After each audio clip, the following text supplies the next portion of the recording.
अस्सलाम वालेकुम प्यार दोस्तों, आज मैं आपको नबी करीम सल्लल्लाहु अलैहि वसल्लम की जिंदगी के वाक़या सुनाऊंगी। मेरी आपसे गुजारिश है कि वीडियो को आखिर तक जरूर सुनें और मेरे चैनल को जरूर सब्सक्राइब करें। हमारा वाक़या सीरत नबी सल्लल्लाहु अलैहि वसल्लम की शुरुआत सन 611 ईस्वी से होती है। उस वक्त पूरा हिजाज और सारे अरब में बुतों और सितारों की पूजा की जाती थी।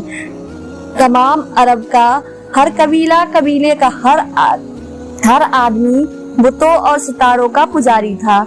लेकिन यह अजीब बात है कि वे बुतों और सितारों को पूजते हुए भी हस्र और नस्र और बदले के दिन के कायल थे। मुर्दों को दफन करते थे, कब्रों में ऊंटों को इसलिए ज़िबा करते थे कि उनका अकीदा था कि वे हस्र के दिन इस ऊंट पर सवार होकर चले जाएंगे। वे तौहीद के कायल थे, खुदा को कायनात का पैदा करने वाला मानते थे। बुतों को अल्लाह के दरबार में शफाअत करने वाला समझकर उनकी पूजा करते थे। सुबह हो चुकी थी, ठंडी हवा चल रही थी। उस वक्त मक्का के एक कोने से बहुत ही हल्की सुरीली सी आवाज पैदा हुई, जो धीरे धीरे बढ़ते बढ़ते इतनी बड़ी कि मक्का शहर की गली कूचे घर में इसकी आवाज सुनी गई। आज अरबों की ईद थी, वे बहुत सवेरे जाग चुके थे और आवाज को सुनकर मर्द और बच्चे बैतुल हरम के तरफ दौड़ने लगे। मक्के की गली कूचों में हलचल शुरू हो गई और लोगों की गिरोह तेजी से लपकते नजर आने लगे। सुरीली आवाज अभी तक बुलंद हो रही थी, बड़ी लुभावनी आवाज थी। ऐसा लग रहा था जैसे कोई सुरीला बाजा बज रहा है। लोग शहर के चारों ओर से तेजी के साथ बैतुल हराम की ओर दौड़ रहे थे। वे चमचमाते कपड़े पहने हुए थे और पीले पटके बांधे हुए थे। वे अरबी लिबास में थे। बैतुल हराम यानी खाना काबा बीच शहर में कायम था। यही वह हरम शरीफ है जिसकी बुनियाद हजरत इब्राहिम अलैहिस्सलाम ने रखी थी। मुद्दतों तक यह एक खुदा के मानने वालों की पनाहगाह थी। अब बुत परस्तों के कब्जे में था। अरब बड़ी तेजी से दौड़ कर आ रहे थे, खाना काबा के चारों तरफ खड़े होते जा रहे थे। खाना काबा की इमारत पत्थर और चूने से बनाई गई थी, बड़ी मजबूत और शानदार इमारत। चारों तरफ ऊंचे ऊंचे शानदार दरवाजे थे। जमजम के करीब नाइला और आसफ का बुत। खाना काबा के नीचे एक कुआं था। कुएं की मन पत्थर की और धन कुछ छोटा था। यही कुआं दुनिया में जमजम के नाम से मशहूर है। कुएं की मन के करीब इधर उधर बड़े बड़े दो बुत थे। इनमें से एक बुत किसी खूबसूरत औरत की मूर्ति थी। ऐसा लगता था जैसे कोई परी खड़ी मुस्कुरा रही हो। उस बुत का नाम नाइला था। दूसरा बुत एक भारी भरकम इंसान की शक्ल का था। ऐसा लगता था जैसे कोई पहलवान अपने मुकाबले के आदमी को चित करके खुश हो रहा हो। उस बुत का नाम अशफ था। तमाम अरब इन दो बुतों का एहतराम करते रहे और इनके सामने आते ही सजदे में गिर जाते रहे। बाजा अभी तक सुरीली आवाज से बज रहा था। ऐसा लगता था जैसे हरम शरीफ के अंदर बज रहा हो। खाना काबा के तमाम दरवाजे अब तक बंद थे। वजह यह थी कि अरब में आम तौर से और मक्के में खास तौर से कुरैश का कबीला था। कबीला कुरैश के सरदार जनाब अब्दुल मुत्तलिब थे। उनका इंतकाल हो चुका था। अब्दुल मुत्तलिब के 10 बेटों में से सिर्फ हमजा, अबू तालिब, अबू लहब और अब्बास जिंदा थे, बाकी मर चुके थे। कबीला कुरैश ने अबू तालिब को अपना सरदार मान लिया था। उनका इतना रौब था कि किसी को उनके सामने बोलने की हिम्मत न होती थी। बैतुल हरम की कुंजी उन्हीं के पास रहती थी। जब तक वह दरवाजा न खोलते कोई आदमी बैतुल हरम में दाखिल न हो सकता था। जब अरब के तमाम कबीले आ चुके तो अबू तालिब अपने भाइयों के साथ आए। अबू तालिब ने आते ही दरवाजा खोला। पहले खुद अंदर गए, फिर भाई और कबीले के दूसरे लोग अंदर गए। फिर हरम पाक के तमाम दरवाजे खोल दिए गए और अरब के तमाम कबीले झुंड के झुंड अंदर दाखिल हो गए। बैतुल हरम की इमारत अंदर से भी बहुत शानदार थी। उसके ठीक बीच में बैतुल्लाह था और बैतुल्लाह के चारों ओर काले पर्दे लटक रहे थे। ऊपर छत पर एक बहुत बड़ा बुत रखा हुआ था, बड़ी डरावनी शक्ल का, काले पत्थर का बना हुआ। इसका नाम हुबल था, जिसकी पूजा हर एक के लिए जरूरी थी। बैतुल हराम में इतनी भीड़ हो गई कि तिल धरने की जगह ना रही। हर कबीला अपने अपने चहेते बुतों की ओर दौड़ा। वहाँ बुत भी सैकड़ों थे। अलग अलग जगहों पर वे रखे हुए थे। अजीब अजीब शक्लों के थे। काले लाल सफेद बाजा अभी तक बज रहा था, अब घंटे शंख और झांझ भी बजने लगे थे।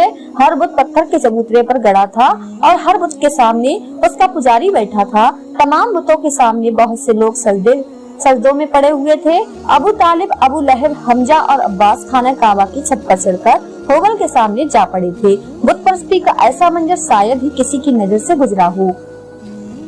अभी ये लोग सजदे में ही पड़े हुए थे कि तेज हवा के झोंके चलने लगे। हवाएं रेत के जर्रों को उठाकर उड़ाने लगी। अब सूरज निकलकर कुछ ऊंचाई पर जा चुका था। धूप हर चारों तरफ फैल गई थी, पर आज धूप में वह तेजी, वह चमक और वह गर्मी नहीं जो हर दिन होती थी, बल्कि रोज से भी ज्यादा धूप फीकी फीकी सी लग रही थी। लोगों ने सजदे से सिर उठाया और खामोश हाथ बांधे खड़े हो गए। अभी से लोग खड़े ही हुए थे कि हवा में और तेजी आ गई। सभी ने घबराकर आसमान की तरफ देखा। आसमान लाल अंगारा हो रहा था, जैसे उसमें आग लग गई हो और बाग के शोलों ने उसे लाल बना दिया हो। लोग हैरत और गौर से आसमान को देखने लगे। देखते ही आसमान का रंग लाल स्याही में बदलने लगा, बिल्कुल उस तरह जिस तरह आग के बाद धुएं के गोल माहौल को अंधेरा बना देते हैं। इस मंजर को देखकर अरबों के हवास जाते रहे। वे एक बार फिर अपने बुतों के सामने सजदे में गिर गए। सभी घबराए हुए थे, डरे और सहमे हुए थे। पुजारियों ने थोड़ी बुलंद आवाज से कहा, रो, गिड़गिड़ाओ, बुतों के पुजारियों, खूब रो। बुतों से इस बला को दूर करने के लिए दुआ मांगो। रोने की एक आम आवाज बुलंद हो गई। लोग चीखने और चिल्लाने लगे। रो रो कर बुतों से इस बला से बचे रहने की इल्तिजाएं करने लगे। हवा इतनी तेज हो गई थी कि खड़े हुए झटका खाकर गिरने लगे थे। सूरज जैसे छिप गया था, दिन रात में बदल चुका था। कोई चीज नजर न आती थी। हवा के तेज झोंके रेत के ढेर ला कर उलट देते थे। अबू तालिब और उनके भाई जो खाना काबा की छत पर थे, चबूतरे के नीचे पड़े हुए थे। अबू लहब न जाने कैसे उनसे अलग हो गया। हवा ने उसे उठाया और छत से नीचे गिरा दिया। उसने खौफनाक चीख मारी, पर उसकी आवाज चीखों की आवाज में गुम होकर रह गई। मक्के पर कहरे इलाही नाजिल हो रहा था। बच्चे और बूढ़े सबके सब चीख और चिल्ला रहे थे, रो रो कर अपने माबूदों से इल्तिजाएं कर रहे थे, पर उनके माबूद पत्थर के थे। वे कुछ सुनते ही न थे। लोगों की घबराहट बढ़ रही थी, उनके दिल कांप रहे थे, यहाँ तक कि वे चीख चाक कर रोने लगे। अल्लाह को उनकी आवाज पर रहम आया। तेज हवा के झोंके कम होने लगे, अंधेरा छटने लगा, उजाला बढ़ने लगा। थोड़ी ही देर में हवा थम गई, गर्द और धूल छट गई, सूरज चमकने लगा। अरबों की जान में जान आई। वे उठ खड़े हुए। अभी ये लोग खड़े हुए थे कि पश्चिम की ओर से एक अजीब किस्म की रोशनी और चमक दिखी। लोगों को हैरानी बढ़ गई। इससे पहले उन्होंने ऐसी रोशनी न देखी थी और न ऐसी चमक। अभी वे हैरान ही हो रहे थे कि एक बूढ़े ने बुलंद आवाज से कहा, ऐ शरीफ अरबो, तुमने इस रोशनी और चमक को देखा? आओ मैं तुम्हें बताऊं कि क्या बात है। सब लोग उस तरफ दौड़ पड़े। बूढ़ा एक ऊंचे चबूतरे पर बैठकर कहने लगा, सब खामोश हो जाओ, ऐसे खामोश कि मेरी कमजोर आवाज तुम में से हर आदमी सुन सके। खामोशी के साथ खड़े सब उस बूढ़े को ताकने लगे। इस बीच अबू तालिब और उनके भाई भी खाना काबा की छत से उतरकर बूढ़े के करीब आ खड़े हुए। उस वक्त बैतुल हरम में मरघट जैसी खामोशी छाई हुई थी। हर आदमी चुपचाप खड़ा बूढ़े को देख रहा था। अबू लहब जो खाना काबा की छत से नीचे लुढ़क गया था, उसके पाँव पर चोट आ गई थी। वह भी लंगड़ाता हुआ चलकर अबू तालिब के पास आ खड़ा हुआ और बूढ़े को गौर भरी नजरों से देखने लगा। बूढ़ा आदमी अजीब शकल व सूरत का इंसान था। उसका चेहरा लंबो तरह, गाल पिचके हुए, हड्डियां उभरी हुई, माथा तंग, आंखें छोटी, अंदर को धसी हुई थी। सिर के बाल सफेद और लंबे थे, जो औरतों की लटों की तरह खजूर के रेशों से गधे दोनों और सीने पर पड़े थे। दाढ़ी नाक तक लंबी थी, मोछे दाढ़ी से मिल गई थी। लट इतनी बड़ी हुई थी कि मुंह को ढककर दाढ़ी से जा मिली थी। इस शकल व सूरत को देखते हुए बूढ़ा किसी बनमानुस से कम नहीं लगता था। उसके बाएं हाथ में इंसानी खोपड़ी थी और दाएं हाथ में किसी इंसान के हाथ की हड्डी थी। गले में हड्डियों की माला थी। पहनावा भी अजीब था। एक लंबा जुब्बा था जिसके नीचे का हिस्सा ऊंट के ऊन का था। सिर से कंबल लपेटे हुए था। उसकी छोटी छोटी आंखें भीतर को धसी हुई छह आंखें चिंगारियों की तरह चमक रही थी। उस बूढ़े का नाम अबरस था। बूढ़ा काहिन भी था और आराब भी। पीछे की बातें बताने वाले को काहिन कहते हैं और आगे की बातें बताने वाले को आराब कहते हैं। ये लोग जिन्नों और शयातीन के हवाले से बात करते हैं। तमाम अरब उसे जानता था। उसे लोग पहुंचा हुआ इंसान समझते थे। उसकी बातों पर यकीन रखते थे।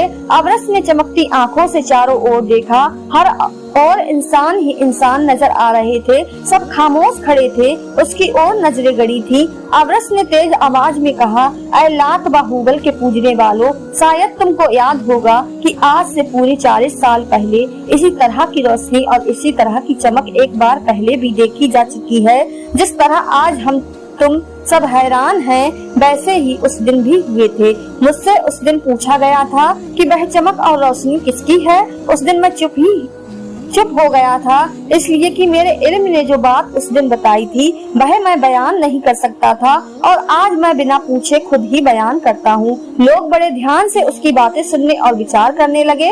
अबरस ने कहा, देखो, मेरे हाथ में एक इंसान की खोपड़ी है और एक हाथ की हड्डी है। मैंने इन्हें उस मैदान में पाया था जहाँ बनु बकर और बनु तगलब जैसे जबरदस्त कबीलों की लड़ाई पूरे 40 साल तक जारी रही। मुमकिन है कि दुनिया इस लड़ाई को जहालत का करिश्मा बताए, लेकिन अरब जानते हैं और अच्छी तरह जानते हैं कि यह जहालत की लड़ाई न थी, बल्कि खुददारी और इज्जत और नामूस की हिफाजत के लिए लड़ी गई लड़ाई थी।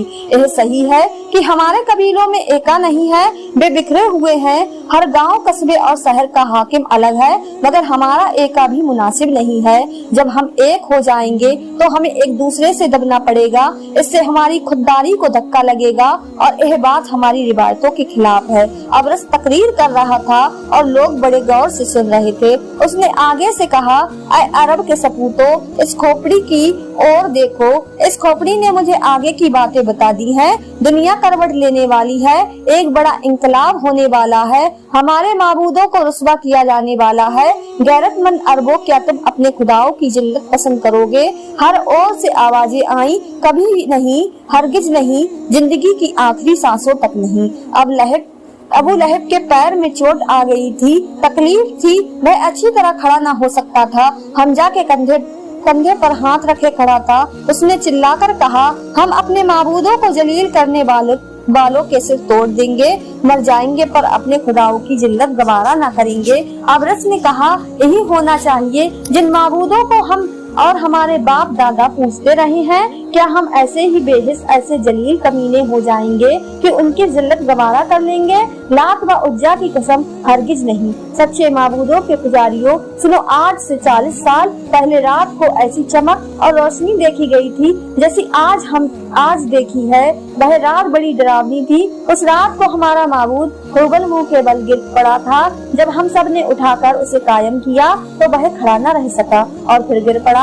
हमने फिर उसे खड़ा किया, लेकिन वह फिर भी न खड़ा हुआ और तीसरी बार भी गिर पड़ा। ये सब बातें आप सब लोगों को अच्छी तरह याद होंगी। अबू लहब ने कहा, अच्छी तरह याद है। तमाम हिजाज और सारे अरब पर उस दिन हैबत छा गई थी। उस रात को आसमान पर बहुत ज्यादा गैर मामूली तौर पर सितारे टूटते हुए देखे गए थे। आसमान में अजीब किस्म की रोशनी और चमक भी देखी गई थी। उस रात को सुबह सवेरे हमारे सबसे बड़ा खुदा खुद मुंह के बल गिर पड़ा था। जब हमने उसे उठाकर खड़ा किया तो वह कांप कर फिर गिर पड़ा।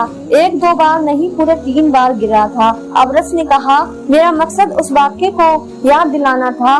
सुनो, उस रात को सुबह सवेरे वह हस्ती वजूद में आई जिससे हमारे माबूद जलील व रुस्वा होंगे। आज उसकी उम्र पूरे 40 साल हो गई है। इस खोपड़ी ने मुझे यह बताया है कि अब तक वह इंसान गुमनाम था, अब वह जाहिर होगा। बुतों के खिलाफ तकरीरें करेगा, बुत परस्ती से मना करेगा, खुदा परस्ती की तालीम देगा। आओ रो, खूब दिल खोल कर रो, हमारे माबूद भी हमसे रूठ जाएंगे। दुनिया अनदेखे खुदा के सामने झुक जाएगी। कैसा होगा वह जमाना? अबरस की आंखें भीग गई, मजमे से आकर रोने लगा।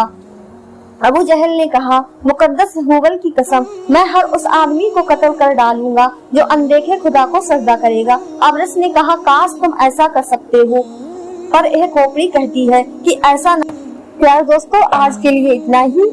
भाग 2 सुनने के लिए हमारे चैनल को सब्सक्राइब करें اور ویڈیو کو زیادہ سے زیادہ شیئر کریں. تب تک کے لیے اپنا خیال رکھیں. اللہ